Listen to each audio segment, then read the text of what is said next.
Memiliki kecintaan serta pemahaman karakter hewan atau satwa membuat Sudirman Syah memiliki profesi menjadi penjaga satwa di hutan konservasi Punti Kayu. Ia telah menekuni profesi ini selama 3 tahun. Menurutnya, untuk merawat hewan yang dilindungi seperti siamang, beruang madu, dan orangutan harus memiliki kesabaran serta mengenal karakter hewan tersebut, karena hewan ini masih tergolong hewan liar. Pekerjaan Sudirman dalam merawat hewan di sini diantaranya memberikan makan. Sudirman setiap hari memberikan makanan berupa buah-buahan, sayur-sayuran, dan makan lain diberikan pada pagi dan sore hari, serta multivitamin yang diberikan setiap minggunya. Untuk biaya makan sendiri, setiap hewan per bulan mengeluarkan biaya sebesar Rp300.000.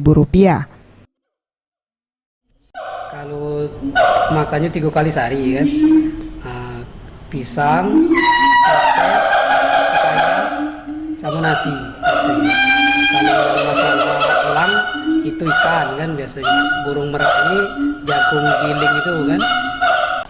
Kalau sikok satwa itu sebulannya 300.000. Dikali ke berapa banyak satwa kan di sini. Ia menambahkan, setiap hewan yang ia rawat selalu diberi nama agar hewan tersebut mengenalinya dan dapat menuruti perintahnya. Farel Dwi Satria, Seftion Rizky, Sriwijaya TV.